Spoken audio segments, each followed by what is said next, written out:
Oh, I'm sorry. Did I break your concentration? Somewhere between science and superstition.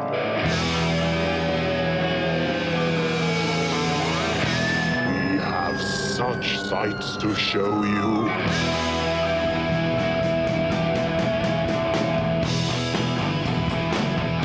Strange Eons. Welcome to Strange Eons Radio. That's Eric over there. Hello. That's Vanessa over there. Hello. I'm Kelly, and I am so glad to be recording in person with both of you. Yes. It's so nice to see you, Vanessa. You look lovely.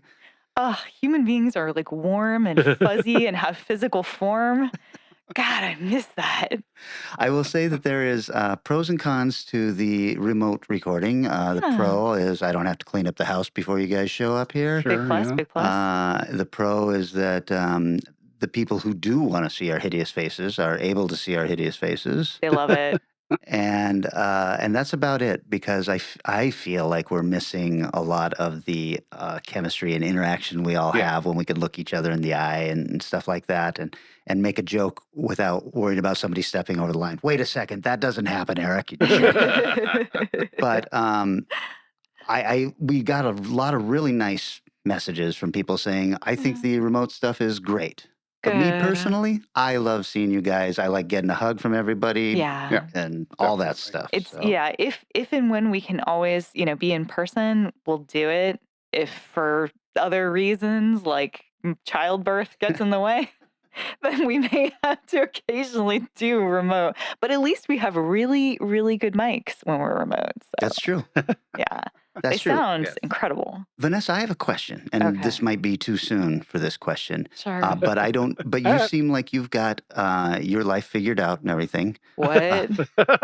That is grossly inaccurate. Is this the first of many kids? Oh my God, that is the one question that I just don't want to be asked.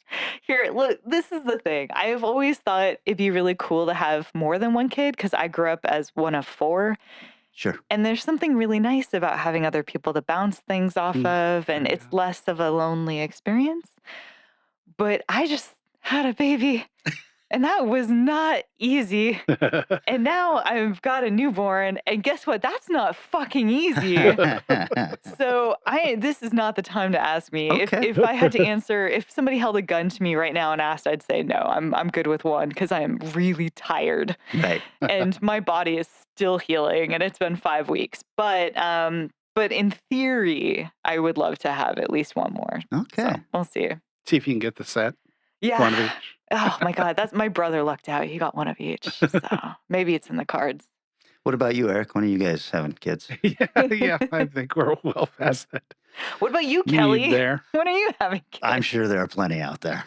You know. Go find one? Is that what you mean? I was going to say, we'll just bring you some at some point. Here you go. I remember being at my niece's wedding, and I was with my girlfriend at the time, and this young, pretty girl comes walking up to me, and she's, maybe 20 years younger than me, and she says, "Hey, my mom says hi." And I just sat there, with flop sweat on my brow, and my girlfriend kind of raising her eyebrow, and she goes, "Jennifer," and I was like, "Oh, Jennifer." I'm hitting my girlfriend. "You know Jennifer, friend of the family, Jennifer." Daggers, please be put away. Yeah. Oh, God. Yeah, that is my fear, is that there's kids out there, but. That's the difference between men and women, huh? You might just have a kid out there you're not aware of. I can't imagine. It is definitely always a thought. That's weird. Yeah, very weird. The life you live. My real problem is, if we're getting honest, is that I've had a lot of one-night stands that turned into 6 or 7 year relationships. Oh, no. And, Kelly, you're doing it wrong. I know. So I don't really have very many one-night stands that I didn't see the person again and wouldn't know if there was a child involved. There you go. Or you can just look on Facebook every once in a while and be like, are there small people in your profile picture? Yes or no? Would they be roughly the right time? Okay, cool. Cross that one off the list. Well, I've been married 25 years, so anything would be, any kid that would approach me for that would have to be, plus I dated for what, like 7 years Oh, before we right, got Oh, right. married. sure. So Yeah. anybody that might be out there is well into their 30s, probably. Or So, 50s. yep. Oh, yeah, it's possible. Oh, Somebody from high man. school, sure. Yeah. Yes. Oh, That's the gosh. strongest possibility. But Yeah. no, I'm good. That's Thanks. wild. You guys, I don't know. You come from such a different universe of like thinking You don't that think that you've got some kids out there you might not know about? it's just like, it's one of those things that never has even occurred to me to be something to be worried about from a male perspective. It's Sure. like, oh, you guys care about that? Weird, It was a different time, Vanessa. I guess. Did you guys see that Bob Iger came out talking about Marvel Studios slowing way down, Mhm. Yeah. and that Disney has come out and said they're going to focus on sequels now? Oh, No mention okay. of like new original stuff. They were just like, yeah, we're going to slow way down and focus on sequels. Sequels to what? They're already like anything they would be doing a sequel of. They're like 5 movies in Yeah. Oh, on. that's what I think they're talking about. They're like, look, we've got plenty of IP, and we're just going to continue using I that. guess why they're making a sequel to Inside Out, which is one of my favorite Pixar films. And I was like, Moana 2 is supposed to no, be Bob why? Iger's like big thing. He's counting on that fixing Disney's problems. Yeah, because Jesus. if you think back to the Disney catalog, your favorite movies are all like Cinderella 2 and Lion King 2, Oh my God. Little Mermaid 2. 2. One of I the mean, worst movies I've ever seen in my It was life. Littler Mermaid. You take Pixar out of the equation, Yeah. and Disney, at least their animation sequels, are not good. Very rarely. Historically have been god awful. Yeah, 'cause, I mean- straight to the bargain bin. My first thought was, but Cars is Pixar. Toy Story has great sequels. Mhm. Little Nemo, I didn't see it, but I hear that was a good sequel. Oh, Finding Finding Nemo, I mean. Finding the sequel to- Dory or Yeah. whatever. Yeah. I never saw the sequel Yeah. to that. Yeah, same. But those are all Pixar, so you pull those all out, and 102 Dalmatians. I mean, it's just they're Yeah. not. No, you're right. Was there really something called 102 Dalmatians? so, Oh, yeah. There I love probably it. is. Yeah. And one of my niece's favorites reason it's Cinderella 2 was Cinderella 2. Dreams come true. Play it again. Play it again. It's like, oh, God. Oh no. Oh no. Do you guys remember that Saturday Night Live episode where they're pitching sequels for the movie Alien, and then Jim Cameron just like kicks open the door and he walks in and he writes an S behind the Alien on the whiteboard, and then he just puts money lines and they all start Oh my cheering God. him. I have not seen that, but that is incredible. That is awesome. Holy shit. That sounds about right.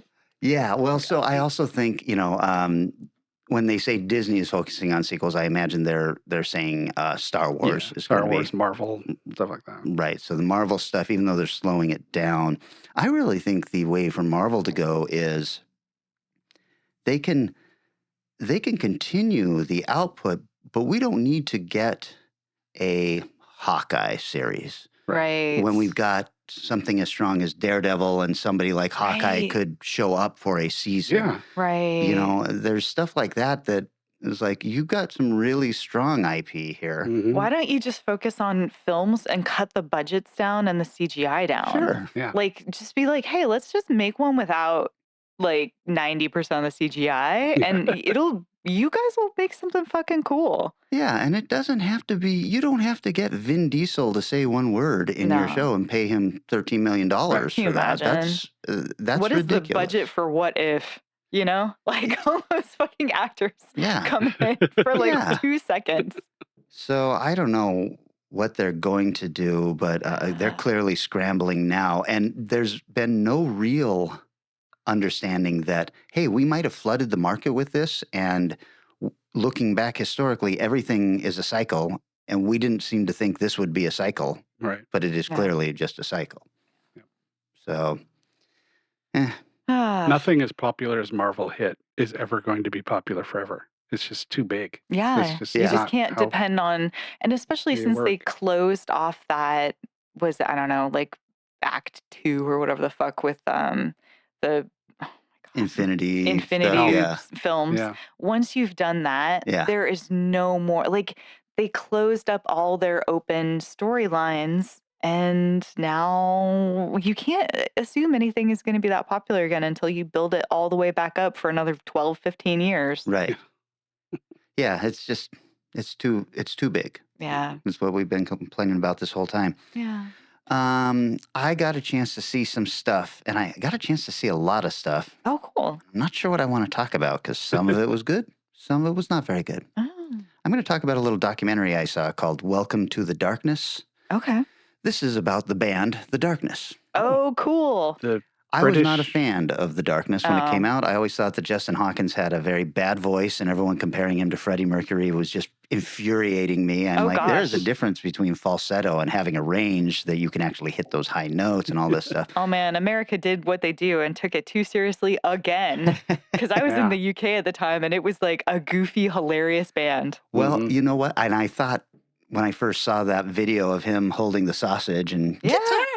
and stuff like that, I thought, okay, these guys are having a laugh on us. Yeah. Yeah. But everybody over here thought they were the next Queen. Oh God. Oh no. So I just didn't like them. This documentary is about them after they've broken up, they've gotten back together, Uh-huh. and they're trying to kind of recapture a little bit of that fame. And it is heartbreaking in a couple of places and really Aw. touching and very funny. And I was like, I might have to fucking give these guys a chance now because Right. they Yeah. showed their human side. And I ended up really liking Justin Hawkins because Wow. I do think he is a very talented guy with a great sense of humor. And man, he has got some demons. Oh. He is just consumed by anxiety and all of this stuff. Ah, Wow. So, Welcome to the Darkness. It's a documentary. I think I saw it on Tubi. I remember Oh, interesting. because my reaction to him, I actually really liked it initially, Mhm. but I remember years and years ago, a friend of ours sat down and said, "You've got to watch this video," and it was that first super hit of theirs. Right. And I'm sitting there going, "I kind of like this," and I could tell you're like, "I don't like this at all." Well, I love It the was funny. guitars. But I love the singing music. I was- just don't like his voice. Yeah, But you, And- I you will- don't want to listen to a full album in one go. It's Right. like No, it's nice that when is- one song comes on the radio randomly and it's like, yeah, this is so goofy. This is so fun. Okay, now we're done. Because Well, they're all in that same That's a good register. point, one of the yes. scenes in this documentary is they've got a new album coming out, and they've got their first single, which has the word shit in the title. And they were like, Beautiful. do we think this is going to make it to BBC One? You know, and all this stuff. And it's probably not. And to promote it, then they just set up on one of the ferries there and did 2 live performances. Going one way, they did it, and then going the other way, like 3 songs. And That's so good. and you just see these people in the ferry. Some of them are reading and kind of annoyed with it, and others Yeah. are, doing a meet and greet afterwards and getting photos with the band. And I was like, I think I get these guys now. That's cool. Yeah. I mean, so have you both seen the movie Love Actually? Oh yeah. Okay, so you know how like the idea is that his shitty Christmas song becomes number one. Right. Right. That's exactly what happened with The Darkness that year. Their shitty, weird Christmas song. Everyone was like, "We're gonna make this number one. We want it to beat out every real song that's in contention." And that was like kind of, yeah. It's not that they're a joke band, but like there is this lighthearted spirit yeah. behind them. So I don't. That sounds awesome. I definitely want to Yeah. check that documentary out. Yes, Yeah. I'll be watching that. I have to actually figure out Tubi. It's pretty. Do I it's have good. to? So I saw it. I don't even know that I can like justify talking about this, Okay. but so I'm now that I have a child, I'm allowed to have one night out a week for date night because my mom comes over, Uh-huh. and that's Oh, really nice. And excellent. so of course spending it seeing movies. Uh-oh. Yeah, so I went and saw Poor Things, but beforehand I went and ate at a diner. And let's just say during Poor Things, I saw maybe 20% of the film. Oh, no. Shit. It was the worst, but that 20% was so good. I was like, this movie is incredible. I was really nervous because I've seen The Lobster and I've seen Yeah. The Favorite. And I mean, those are dark, difficult, rough fucking films. And this was like just so good. It's got some real Frankenhooker vibes to it. I don't know, it's beautiful, it's feminist, it's funny, it's got some dark edges, but I mean, everybody's great in it. William Dafoe's great in it. Mark Ruffalo's insanely fun in it. Oh. So I don't know. It was really good from what I saw. I'm interested in seeing it, but I'm hesitant with that filmmaker Hmm. because I hate the way he directs actors to speak. Sure. But at the same time, he's getting these oddly interesting performances, and Yeah. everything else he does as a director is amazing. Yeah. But it's just like the delivery is so weird. Yeah. At least this one's based off of a book. So there's like this kind of forced structure to it. Hmm. And the other thing I will say that's good about audio is most of the person who's going to be speaking is Emma Stone and William Dafoe. And Emma Stone is not going to be speaking like a normal human being on any level. Right. So it doesn't matter what her delivery is. Yeah, But I can see that. I would say if you want to see it, I would really recommend seeing it in theater just because the scope and the scale and the beauty of these locations is so immense. It might be worth checking it out on the big screen. Wow. Cool. So When Steve Hulett sat in for you, he also suggested that we see that. He fell in love with that movie as well. You Yeah. remember that? Oh, yeah, he really Nice. liked it. And I think it's got an Oscar nomination. Yeah, yes, I think it's got a few. Yeah. Mhm. Yeah. It's it looks like it could do really well at the Oscars. Not that that means a fucking thing. No. Yeah. Especially to I us. mean, the people getting upset about Oscars is weird because it's the Oscars and the Grammys have a very strong thing in common. Once you're in their group, Yeah. you're going to get nominated time and time again. Yeah. And some upstart comes along and does something great. They might get in the group and then but they probably won't. Yeah. So, what's her name? I blanked on her name from Barbie. no, the woman who gets nominated no matter what she does. Oh, Meryl Streep. Yes. Yeah. I mean, she always gets nominated. She could be in the pure shit film for 5 minutes and she'll get nominated. Yep. So, I mean, I feel the same way with Martin Scorsese. I'm like, Yes. I don't need to see your fucking mug on TV one more time. Yeah. Dude, you have enough awards. You don't need any more. We can stop celebrating him. It's fine. He knows. He knows he's great.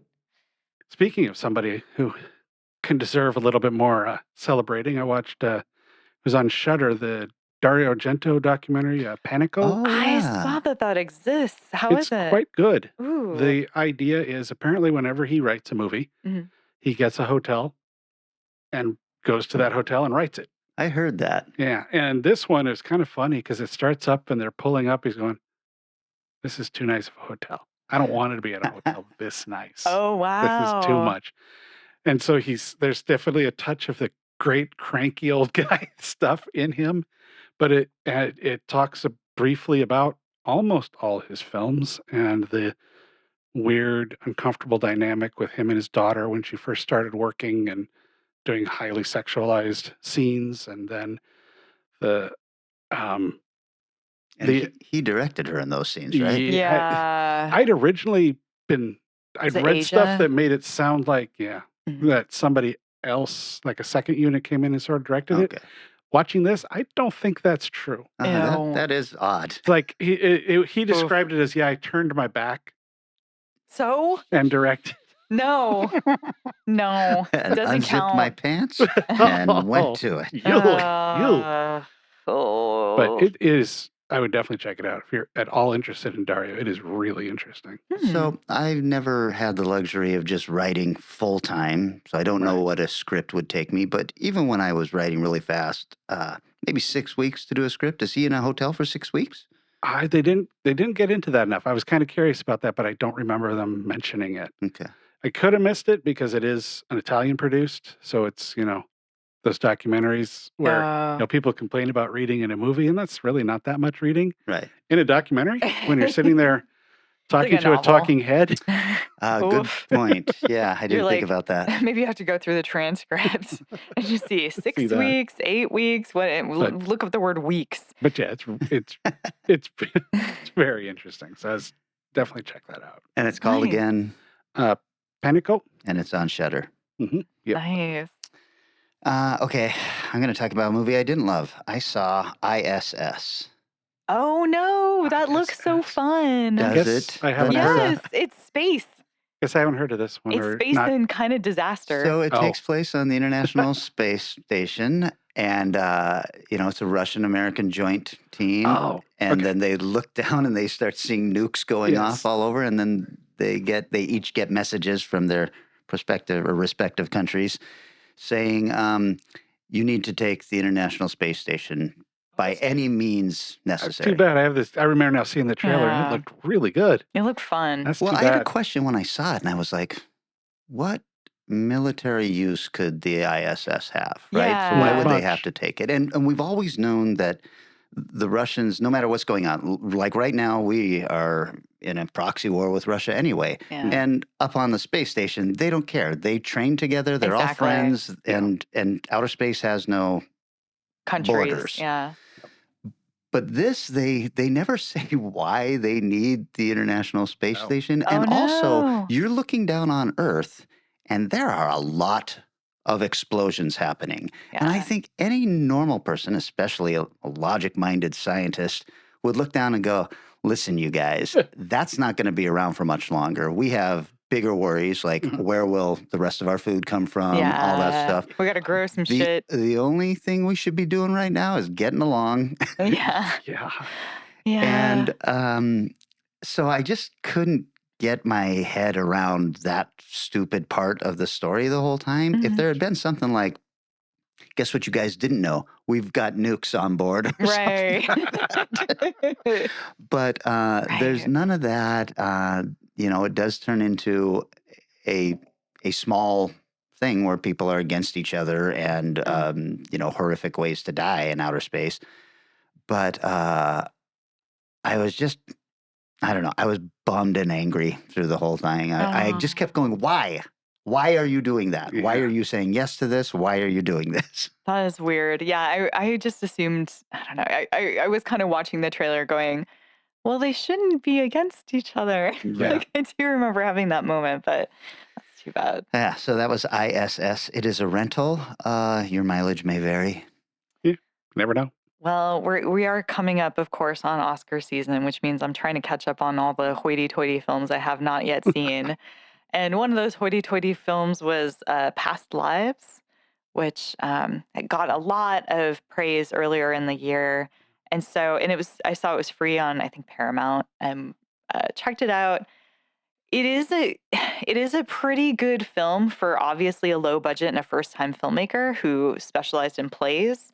It has a very play sensibility. There's a lot of people talking to people, and there's a lot of pauses and conversations, and the person just says, what about that? Like there's just like that kind of deliberate pacing of conversation that you get in plays. Sure. So that's fine. I don't think that that's particularly special. There's a couple of really interesting cinematic, like the camera's shifting in some cool ways. And I was like, oh, that's a neat camera move. But there's only like 3 or 4 of those in the film. And so I was like, well, that's not. And then like you get the last kind of conversation of the whole film. And I'm like, oh, this is why it's like just people are in love with it. There's this concept and Korean lore about relationships and how the soul connects to other souls. And the entire film's strength rests upon this concept that exists. And it sucks because I get why people are now associating that the film's awesome because the concept is awesome, but I don't think it actually makes the film awesome. I think the concept is awesome and I'm glad they used it, but that doesn't mean the whole thing was super worthy. Like it's a good effort. Like they did a really good job, but it's not like incredible life-changing stuff. It's like, I don't know. Is it just a relationship drama? Yeah. Oh, okay. Yeah, it's a woman who she grew up in Korea and then moved in like middle school away, and she had a best friend slash eventually a boyfriend right before she moved. And had she stayed there, they would have probably gotten married and spent their lives together. She then moved to Canada and then New York and ends up with this guy in New York. And there's this sort of like, what if they had managed to make their relationship work and the Korean guy shows up in New York to like hang out with her for a couple days. Mm. And there's this sort of love that was there, but is it still there? And is she going to leave her husband for this guy? And like, there's just a lot of like question marks as they're having these conversations. Hmm. But, Yeah. Okay. Sounds like a barn burner. I, on the other hand, watched one that definitely was a barn burner. Oh, yeah. A classic. A Criterion release of a Roger Ebert script. A Russ Meyer's film. Oh boy. Beyond the Valley of the Dolls. Oh my. I have not seen I this. tell you, Roger Ebert should have written some more scripts. Not because this is a I don't know what this towering means. movie of power. Stupid entertaining. It's such a it's not a good movie, Uh-huh. but this is probably Russ Meyer's best film. I've only seen a couple other films by him. Like, Faster Pussycat, Kill, of course. Sure. But payoff at the end, have either of you seen this? No. Yeah, I have. Okay. The payoff at the end is so over the top. The sudden violence level is like, whoa. And just the whole concept of the film is all over the top ridiculous. And that's, kind of Russ Meyer does. The performances are surprisingly good overall. Yeah. In the context of the film. They're good. They work in some weird way. The Criterion disc it looks fantastic. It is so well remastered, and it's got these wonderfully garish late 60s, early 70s colors all over the place. So it just looks amazing. I was floored. I was not expecting much, but then I realized, you know what? Usually a movie that's talked about as much as this one is, there's a reason. And I haven't seen Valley of the Dolls, but I'm guessing this one's more fun. My favorite memory that involves this movie, I can't remember who it was. It might have been Brett Ratner or somebody like that who said, I don't know what movie it was of his that Roger Ebert had just slammed the script on. And he was like, this really hurts to have this coming from the guy that wrote Beyond the Valley of the Dolls. That's the problem with being a critic and an artist. Yeah. Woof. Yeah, that's... Yeah. You invite a lot of opinions your way. It's well earned. I mean, I'm not saying this is some kind of genius thing, but Yeah. I've watched all Al Adams movies. This is a step above those. I would say so. This is a step above most Russ Meyer movies. Oh, yeah. Honestly. I was really surprised it was Russ Meyer. Yeah. Even just the opening segment, which sort of hints at the end, I'm going, well, this is interesting. And then his name comes up as a director. It's like, okay. But yeah, definitely worth checking out. For the cheese and the cornball are off the charts. I also always kind of feel the lower the budget of a film, I mean, as long as it's like $10, represents the era in a different way that's sometimes more accurate to what you get out of a high spending all the money level thing to make everything look glossy and great. Yeah. Although this is an exaggerated version probably of what it went on. There's a lot of reality of the world in this film that you probably don't have in Valley of the Dolls. Yeah. Guess I have to watch that now. I've only read the play. I don't know. I don't know what to tell you. Well, okay, cool. Did you watch that on Criterion Channel, or did you actually pay for this? I got the Criterion disc. It's one of the ones I picked up on the 50% off sale. Very nice. Like, all right, what the fuck? $20 or $15, whatever it was for that. Box art alone, worth it. It's pretty cool. Well, all right, guys. How about we take a little break, and then when we come back, we are still celebrating Fangruary. Mike DeBronzo, you fucking weirdo.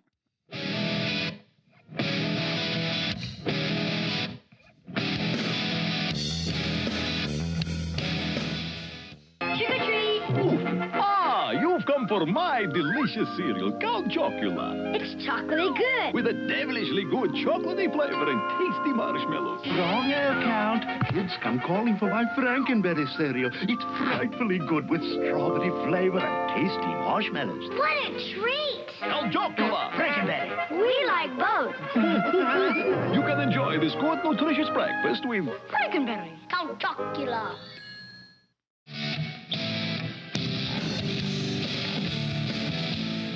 And we're back.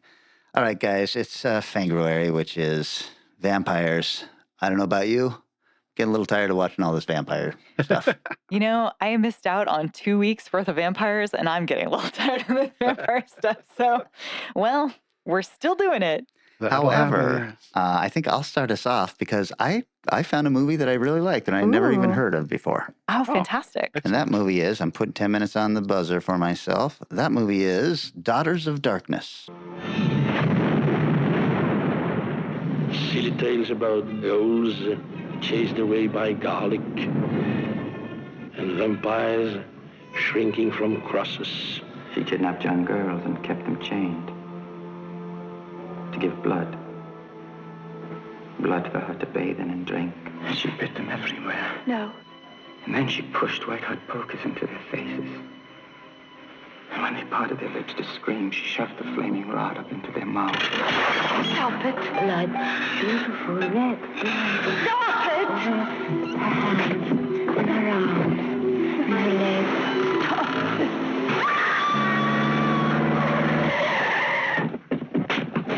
Worry, you're safe with me. I killed no one. Again. It's difficult to forget. Ah, you will. After a while, it'll only be the remembrance of a bad dream. And then the remains of a remembrance, more and more faint in your mind. I have seen many a night fall away into an even more endless night. Nights like last night. Who do you think I am? A kind of ghoul? A vampire? Oh, no, my dear. So many nights, tumbling and tumbling away into the abyss of time. Faster, my love, faster.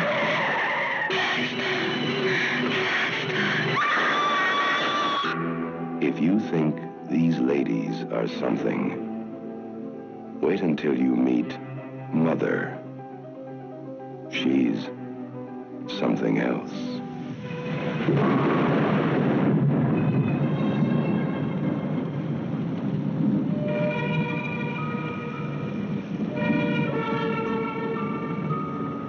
Oh, I've heard I know good this things one. about this. From 1971, a budget of about $750,000, but I could find no box office. The Rotten Tomatoes critics have it at 83%, and the audience has it at 60%. It was directed by Harry Kumel, who has 33 credits, mostly Belgium and French stuff, including The Legend of Doomhouse, Paradise Lost, and Softly from Paris. It was written by Kumel, but also Pierre Druter. Oh, God. Oh, Oops. no. And Jean Ferry, who wrote together Mascara, The Demise of Father Moret, and Hello, Police. Starring Delphine Seyrig, who has 60 credits, including Day of the Jackal, The Black Windmill, and Dorian Gray in the Mirror of the Yellow Press. Whoa. It Jesus. also stars John Carlin, who has 121 credits, mostly television, but also Surf Ninjas, Trilogy of Terror, and 179 episodes of Dark Shadows as Desmond Collins. Fun. And then it also stars Danielle Ouimet, who has 23 credits, including Vital Signs, Dominique, and The Apple, the Stem, and the Seeds. So you guys have heard of this movie, but Oh, yeah. you've not seen it, or... You know what? I think I have seen it. Okay. Yeah. I think so. I had not seen this one, and I'll just spoiler alert. I loved it. I thought Nice. this was great. Oh. So it starts off, we meet our protagonists, Stefan and Valerie, who are newly married and traveling through Europe. Their relationship already feels a little weird, though. He looks quite a bit older than her, and she's definitely a little naive. And she notes that he really needs to call his mother, who they are planning to visit, but who doesn't know that they've even gotten married yet. He is dragging his feet for some reason. They check into a grand hotel on the seafront in Belgium, and because it's winter, the hotel is pretty much empty, and they take the royal suite. But when night falls, a mysterious Hungarian countess, Elizabeth Bathory, arrives with her secretary, Yeah. Ilona, and Elizabeth requests the royal suite, but the hotel's middle-aged concierge, Pierre, tells her it is occupied by the honeymooning couple. He also mentions having seen the Countess at the same hotel when he was a 10-year-old boy and realized she has not aged. She laughs this off and says it must have been her mother. Now, you might be thinking to yourself, why would this 10-year-old boy remember this particular person so well? And I will just say, this woman is so fucking gorgeous that I was like, who the hell is this chick? She is something else. So Bathory takes the adjoining suite instead, and her and her secretary quickly fixate on the married couple. In their suite, Valerie reads a newspaper article about a series of murders in Bruges, each victim a girl whose throat was slashed. And while walking through the city the following day, they stumble upon the crime scene of another murdered girl. Valerie is, understandably disturbed, especially because Stefan seems absolutely fascinated with the crime and can't stop looking at the dead girl. And when they return to the hotel, Bathory and her secretary, Ilona, introduce themselves to Stefan and Valerie. And during their conversation, a police officer appears at the hotel.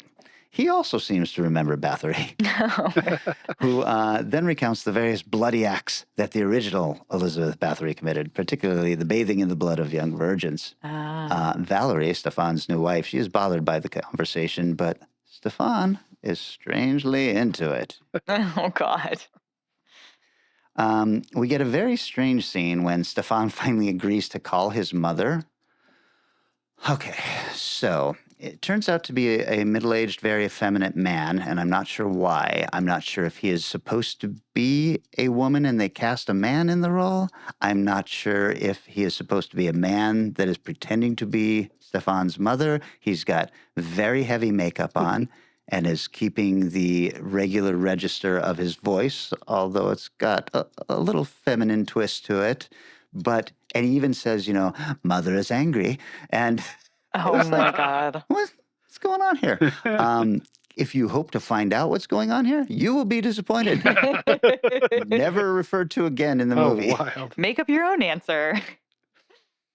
Meanwhile, let's see, the next day, Stefan and Valerie get in a minor argument, and he beats her with a belt and then has sex with her. Excellent. Any healthy relationship. And then the next day, Ilona seduces Stefan. And Valerie, who is angry at, first of all, the beating, but also the seducing, she sneaks away and tries to escape him. But when she gets to the train station, Bathory is there and stops her from leaving, even though she definitely wants Valerie away from Stefan, because Bathory wants Valerie.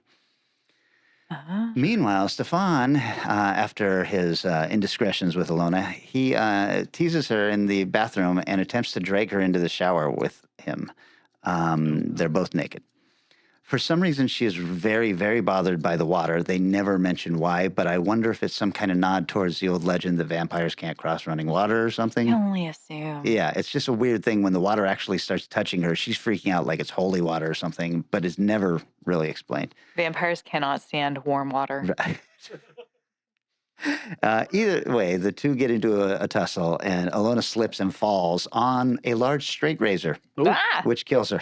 Oh my. And, of course, Valerie and Bathory return right after, stumbling upon the scene. It doesn't go the way you'd think it would, though. Bathory immediately takes charge, ordering Valerie to clean up the blood, while Stefan sits in shock, and then the three drive into the country to dispose of Ilona's corpse. After burying Ilona's body on the beach, they return to the hotel at dawn, and Valerie, who is now completely under Bathory's spell now, refuses to leave with Stefan, who wants to get out of here. He's like, we're leaving. And she's like, I'm not going with you. Things get violent and end with Stefan's wrist getting slashed by a broken bowl, an accidental slashing of the broken bowl, and he bleeds to death with Elizabeth and Valerie drinking his blood from each wrist.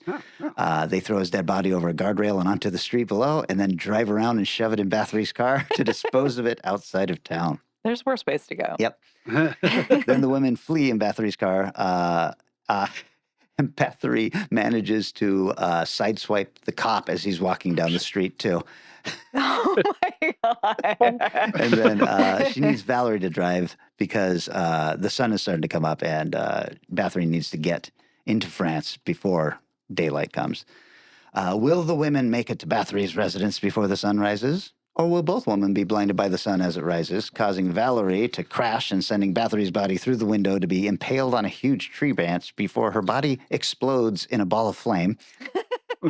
And if so, who is this new woman who approaches a young couple playing tennis at the end of the movie because she looks like Valerie, but she has the voice of Countess Bathory? Yeah, no surprise. I fucking love this movie. It's sexy and weird and all the stuff that I love in this kind of stuff. I had never heard of it before this, and it is now probably one of my favorite vampire flicks. Nice. Little bit of trivia. You're going to love this, Vanessa. During filming, director Harry Kumel hit actress Danielle Ouimet during a dispute. Oh my God. Actor John Carlin was so infuriated by this that he punched Kumel in the face. I love this. The atmosphere on set was understandably tense afterwards. Thank you. Beautiful. Harry Kumel's original choice for the role of Stefan was Malcolm McDowell, who turned down the part. John Carlin was cast at the behest of the film's American investors, and Kumel was disappointed with their selection because he felt that Carlin was notably older than he looked in the headshots that had been given. Oh, jeez. I thought this was really interesting. It's shot entirely in English, even though the majority of the cast was French, German, and Flemish. As opposed to most European genre films from the 70s, here none of the actors were post-dubbed by others. They can all be heard with their own voices and accents. Wow. And then finally, in the early 2010s, Time Out magazine conducted a poll with several authors, directors, actors, and critics who have worked within the horror genre to vote for their top horror films. Daughters of Darkness placed at number 90 on their top 100 list. Ouch. Not so bad. There's a lot of horror movies out there. Yeah, it's true. They made the list. 90. And it's kind of an obscure film. You can't put that on the box, though. What are you going to do with that? I'm number 90 out of 100 of random critics only talking about horror movies. On the list. There you go. Changed you, Vanessa. I am a darker human. I beat my time by a minute. I'm taking the buzzer off now. I'm so glad that you had this film because I definitely saw it. I must have been at least slightly drunk while watching it because I remember those beats, but I do not remember anyone's relationship to anyone else or getting, like, I didn't remember it being a secretary. I was like, is this her daughter? But then there was weird, like, kind of sexual scenes. Yeah. Well, I mean, she's clearly just her protege, but she's introduced originally as her secretary, and then I think when they are introduced to Valerie and Stefan, she's introduced as the Countess's assistant. Right. Yeah. No, I think I missed anyone's relationship to anyone else and was like, wow, now they're all hanging out doing this. Okay, that's weird. I don't know, and I should know when Interview with the Vampire, the book came out. I'm guessing late 70s. This feels very much like Anne Rice had to watch this movie and loved this movie and wanted to kind of get that kind of feel in there. But when I did the research on this film before I had watched it, it called it a gothic horror. And so when it starts off with them on a train in, present day 70s, I was like, is this going to be gothic? And it's definitely gothic horror. It's so cool. So that was my film. Very cool. Oh, nice. That is such a strong choice. Well, let's go to mine and see if it lives up to Daughters of Darkness. 10 minutes, Vanessa. All right. I went with a film that I randomly saw in the Shudder lineup and went, sure. Boys from County Hell. Some things are older than science, older than God. The earth has its own secrets. And if you get close enough, you'll hear it.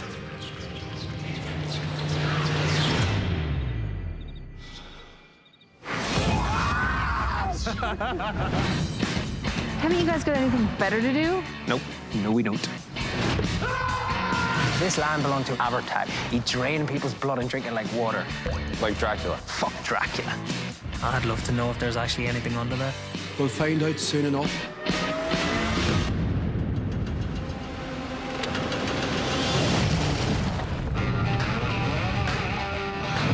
I saw something weird.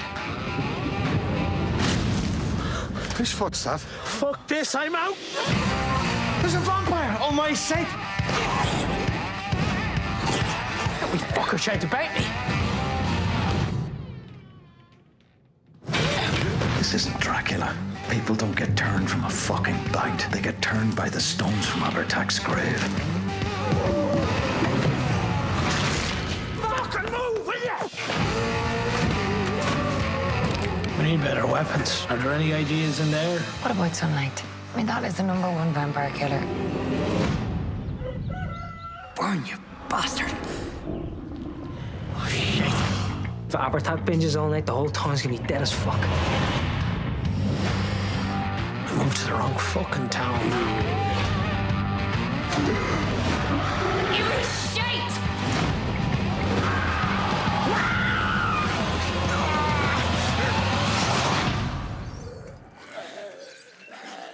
Oh, come on, like, what are we supposed to do about this?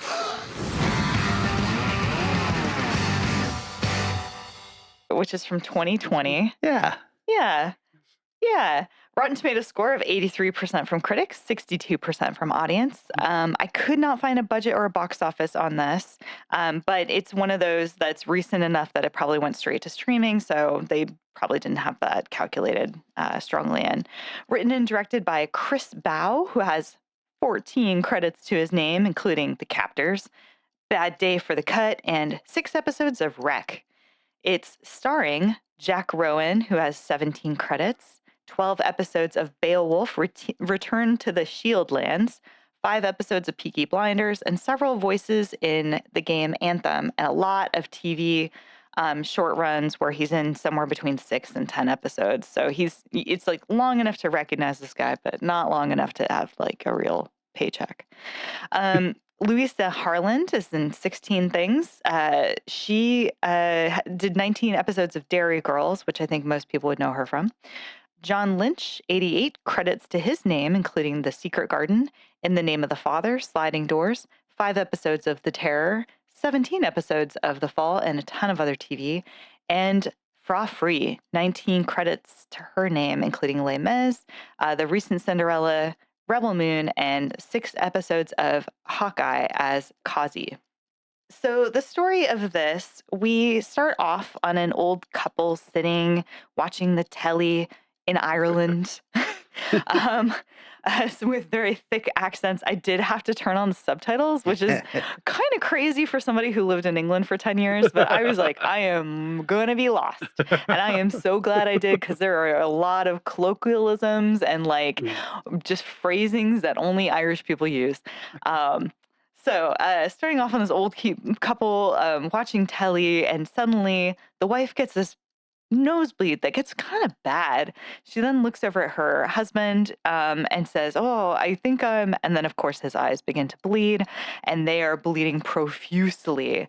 All of the blood out of their faces runs down across the living room, pools and rivers its way towards something on the other side of the room. It's such a great scene. It's a cool scene. It's a great way to start a movie. All we know is that it scares them, and then we cut to 3 weeks earlier. Eugene is a young man living in the small Irish town of 6 Mile Hill, which is only claim to fame is that Bram Stoker stayed there once and may have based Dracula on a local legend. Eugene has no idea what to do with his life, really, and his father, who runs a construction business, is pushing him into joining him and really taking the reins. But he's kind of useless and just drinks all the time and just hangs out with his friends. His dad gets this big contract, which is going to be to put a byway in through, which is a freeway, in through the middle of this field, which happens to go through this local grave marker, which is part of the vampire legend. In fact, it's kind of why tourists come here, and it's kind of why the town has a heartbeat at all. So he's behind this really controversial thing where he's going to have to knock this thing down and get rid of the only reason why people might actually come to 6 Mile Hill. This is, of course, going to be a big problem with everyone who lives there. But, of course, that evening, he's got to get up early to get ready to help his dad put this byway thing in, and instead he gets really, really drunk with one of his friends. They decide to walk back through the field at night, And weird things happen where his friend basically trips, falls on this giant rock statue thing that's local legend that definitely will not have anything to do with releasing horrors upon the place, and he bleeds on it, and that's kind of weird. But then a bull comes out in the night and gores him against the thing, crushing and killing him, his blood everywhere, getting happily sucked up by this pile of rocks. Um, Yeah, Eugene, of course, the next day goes back to work and he's frustrated and fed up with his life and goes ahead and just agrees to bulldoze down this grave marker because he's like, fuck it. And this lets loose a dormant creature, which then begins to prey upon the small group working on getting this site ready for the freeway, and then goes out into the town and begins to suck the blood out of all the residents. Eugene must then find a way to work with his dad and this kind of ragtag team of his useless friends to survive the night and save the town. So there were things to like in this movie. The blood effect was pretty cool. I think they did a great job with it. And I'm sure they did a fair amount of CGI with it, which was really impressive for a low budget, clearly a low budget picture, because they had like panning shots where the blood was moving in a steady stream on one side. And I was like, wow, it's still where it should be. It's tracking accurately. Good job, guys. The vampire, I think, also looked really cool. He was just like kind of this dude covered in black. They waited a long time to show him, which I think is really smart when you have low budget pictures. And then he was pretty impressive and pretty freaky. There were some very funny moments and lines, but this movie is also kind of a mess. Tonally, it shifts a lot. It goes between horror and comedy in ways that don't always sit well together. Sometimes it feels like it really comes out of left field.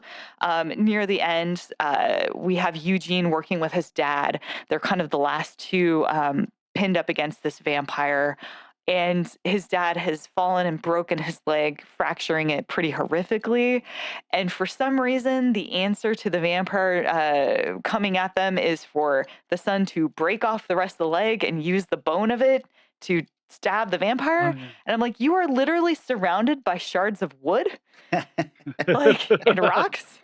This should not be a problem. This should not be, oh, this is the only solution. I've got to pull off my father's leg. And it happens so quickly and it's so grotesque. I was like pretty horrified. And I think it was supposed to be really fucking funny. And I was like, oh my God. There's a lot of that kind of thing. Or like his friend getting gored by the bull over and over and over again. You're like, what the fuck is happening right now? I'm also not sure that it always knew where it was going. It felt a little meandery. It felt like some scenes were overly long and some were too short. And there were a lot of characters and maybe just too much content trying to be fit into this film. So I think it was impressive for the low budget that it had, but I wasn't blown away by it. A little bit of trivia. This was grown from a short film by the same name that came out in 2013. It premiered at the 2020 Tribeca Film Festival. After a location scout on the film yesterday from 2019, director Chris Bow wrote the screenplay in just 5 days after visiting Bram Stoker's actual grave in Golders Green, Barnet, London. Some believe that Bram Stoker, 1847 to 1912, thanks for the date of his life, guys, who was born and raised in Dublin, Ireland, was inspired to write Dracula based off of an Irish legend of a vampire known as Aberracht. Stoker lived in Ireland around the same time as Patrick Weston Joyce, who was sharing his tales of Abertach. It is Abertach, not Dracula, that is the vampire featured in this film. And yeah, that's my movie. I think I felt exactly the same way you did when I watched it. It almost felt like they ended up with a much bigger budget than they thought they would have, and they accidentally made a really good-looking movie. Yeah. You almost feel like, weird. Why is this working as well as it does for as sloppy as it is? Yeah.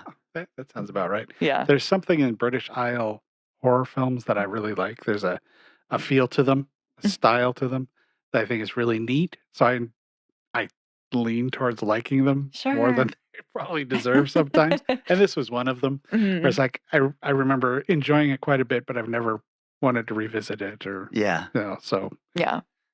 There's a lot of very funny lines in there, and I think that the characters do a great job of delivering it. I just spent a lot of time being like, why do I care about you? Like, I guess you're like the girlfriend of your friend who died and you're here a bunch, and I think you guys have a thing for each other, but I'm not sure, and I'll never know because we don't have the time to explore that. Not too bad. In an odd way, I enjoy having the ticking. Oh, you like hearing the ticking again? Because you couldn't hear it on the. It's called Stockholm Syndrome. Yeah, It there you really go. is. Yes. Well, yes, definitely. Yeah. Here's 10 more minutes of it, Eric. Oh, goody. The pain returns. All righty. Well, we'll dive into this one. I'm talking about Old Dracula.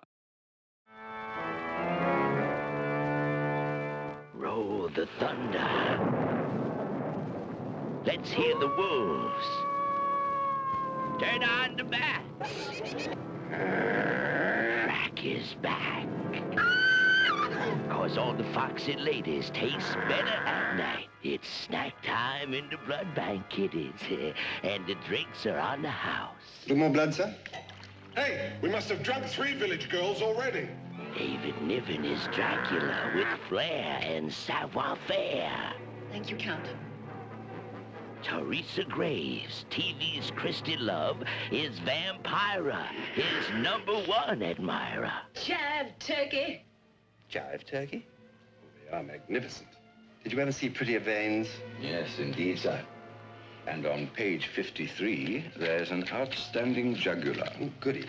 It'll be over in a moment. Neat, sir. Thank you, Montrose. You know, that look of horror when they realize it's really me. So exciting. We got trouble. Right here in River City.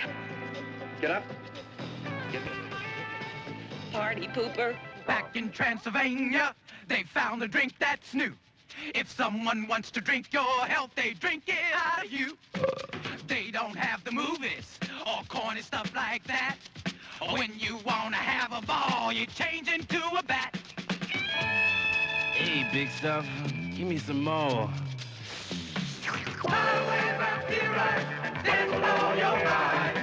If you loved young Frankenstein, you'll adore old Dracula. Bye. Oh. Originally titled Vampira.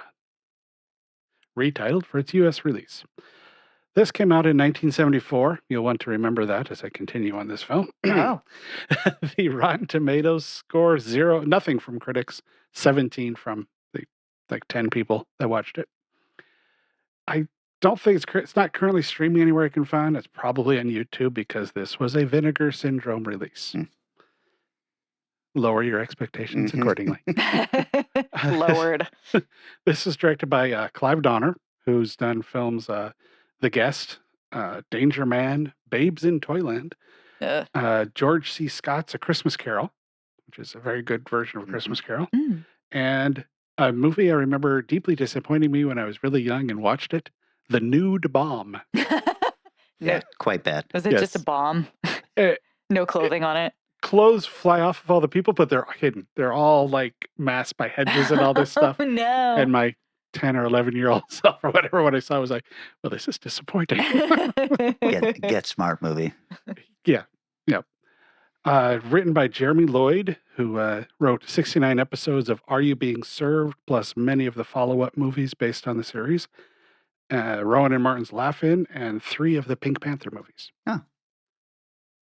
Starring David Niven, Murder by Death, Around the World in 80 Days, the 1967 Casino Royale. Pretty solid actor.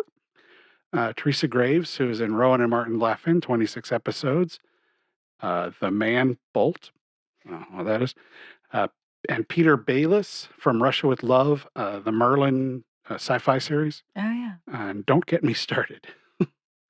And Linda Hayden, who is in The Boys from Brazil, The Blood on Satan's Claw, which is talked about here on this show, and Taste the Blood of Dracula, which I believe is the poster you used to have in your... No. Oh, no, that was the... Dracula has risen from the grave. Right. So, typical 70s credits, nothing going on. Goes on for 2.5 minutes. So we've got a dark, creepy, candle-lit house. So the butler's saying he's fixed the lights. So Dracula's sitting there in the dark, looking very moody and twisty, and then the guy just turns on the lights, and it's like, bam! We're at modern times. So Dracula is currently reading a Playboy magazine, looking for pictures of necks and veins. Oh my God. So Dracula's old.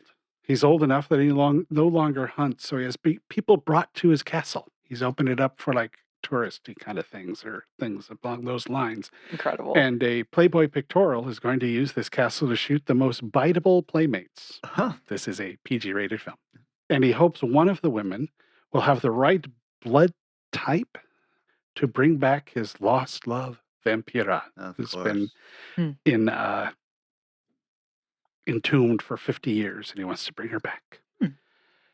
On the show, he's got a buddy who's kind of a Renfield character who plays Dracula for the tourists normally, but not this night. This night's too important, so Dracula himself will be overseeing the meal and the festivities and all the things going on.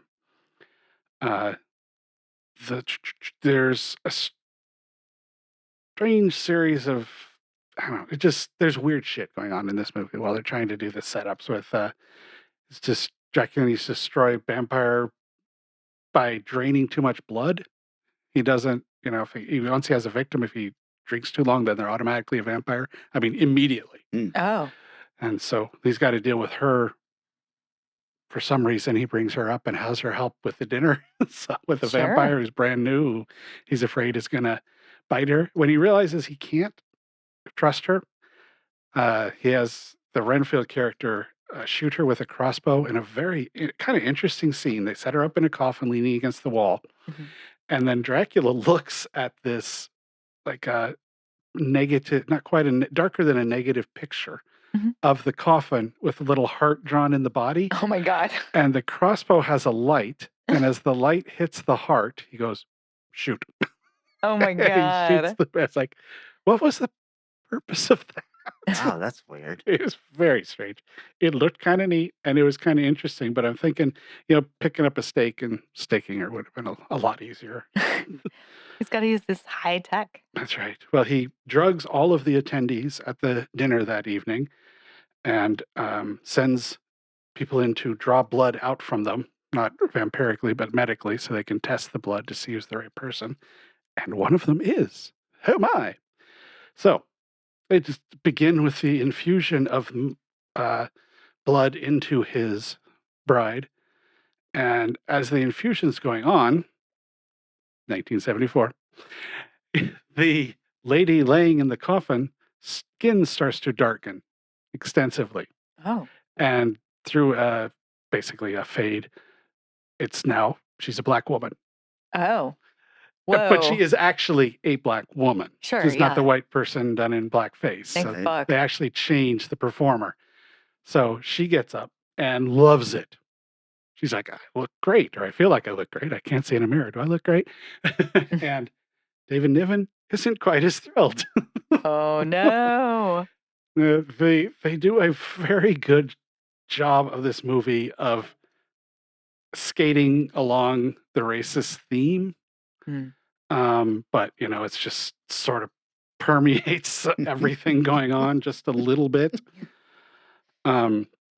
So they decide they got to take a plane to London to find whoever the original person was and do some kind of fixed transfusion. I'm not entirely certain what their plan is. They're trying to get her to be the white lady again? Yes. Okay.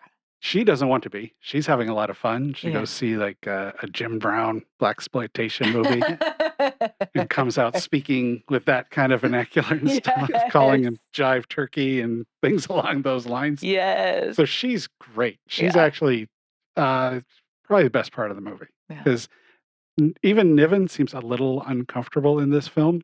He's such a goofy guy sometimes that he feels very restrained in this film. It's very odd.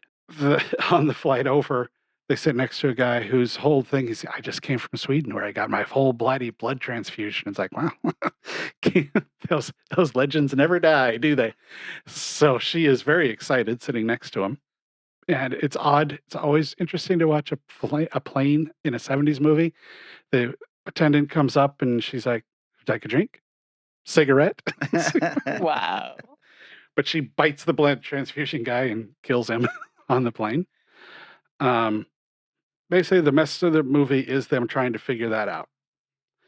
And I'm thinking as I'm watching this that since they changed her into a completely different performer, that in the end, because the end, I'm going to spoil the movie, so just you're fine not knowing the end.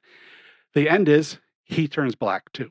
That makes sense. And actually. they go off to Brazil to live their life. Oh. But they don't change the actor. Oh, no. So the end is they're not showing David Niven as they're driving to the airport, escaping, I think, some people that know who they are or something like that. Oh, my God. And I'm still thinking, well, they mentioned Jim Brown. It'd be a lot of fun if they brought Jim Brown in to play his character, something like that. No, he turns around like, oh, God. No. And it's so bad looking. It's bright and shiny. And it's just like, oh, my God. It looks terrible. No, God. Doesn't look like a Hollywood actor version of changing someone's skin by makeup. So horrible. And I'm like, Jesus, guys. Well, this movie's not going to get a lot of traction out there. And in the end, the movie overall it's fine. Yeah. You know, it's I wouldn't say it's the worst Vinegar Syndrome's put out, but that ending was like, Didn't you say it was like a 70%? Yeah. Rotten Tomatoes. Yeah. All right. There's The a reason. the tagline though, and the reason they've changed it. Maybe you can figure out the reason they changed the title from Vampira to Old Dracula. If you liked Young Frankenstein, you'll love God. Old Dracula. Oh, wow. So and that's exactly why they changed it. 'Cause Terrible. Young Frankenstein had just come out and been a huge hit. Let's see. Is there anything else worth talking about here? Not really.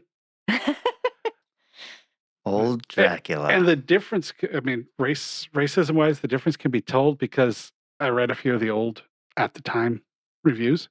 There's no mention of that course happening. not. It was a different time. Yeah, it really was, but he looked terrible. It's like, that's Jeez. just such a poor choice. That's so close to being awesome, and then woof. It would have been so cool if Yeah. it'd been Jim Brown or Just any Black Belt Jones or somebody like just that. somebody, yeah. Jim Kelly. Yeah, that would have been amazing. Oh, And Jim Kelly would be a great body type too. He's also tall and really thin. Right. like that feels like the right answer to the film, but like such the total wrong decision of how to do it. It's like, oh, he also turns it into a black character, and that's great, and they can live their best lives. And oh shit, you put some shoe polish on a man. That is exactly what it looked like. Well, I'm putting that one on the list. I am not.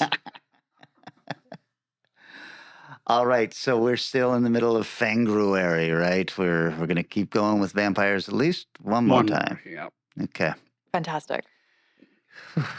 Okay. Yeah, Well, so instead of trying to figure out what we'll be doing next time, this is the part where I say thank you to everybody who's out there liking and sharing posts, who's on the Strange Eons Radio Talk page, who's making comments on the YouTube stuff. Even the guy who said, I really hate that you guys have a topic that's the same through every time. Okay.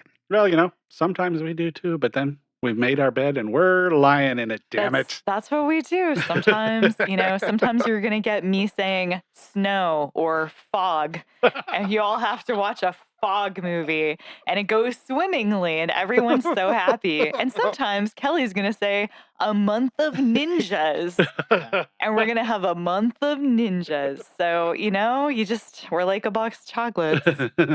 Yeah. Also, I didn't recognize that person's name. So Yeah, I'm not sure. It's a Russian bot. It was a YouTube It's a Russian bot name, I think. I don't think trying it to was make us mad at each other. well, All I'll say is, if you really don't like it, get on the Strange Eons Radio talk page and discuss it with Yeah, other let us know. like-minded listeners. Just and be like, maybe hey. we'll tell you to fuck off in person. Yeah, absolutely. We'll say your name. Or maybe by the end of this, we could get, he's kind of got a point. Damn it. He does actually have a point. If you'd like to expand your comment, you can call us on the Strange Eons Radio talk or hotline, which is 253-237-4266. And big thanks to anyone who's throwing donations our way, the monthly donations or I wanted to give a thanks on that to Kevin Bird for buying us some pizza. Oh, Kevin. Thank you. Thanks, man. That's awesome. I see him all the time on the Facebook page, so Yes. that's fun. Yeah, I love that. I love seeing new names pop up on those too. I'm just like, oh my gosh, who are you? Right. That's awesome. Very cool. So yeah, thanks to everybody who's doing that, and of course the typical thing, the value for value, which is just somebody who throws money our way because they got a little bit of value out of the show, and they said, "I'm going to turn that into a number of some kind and give it back." We really appreciate that.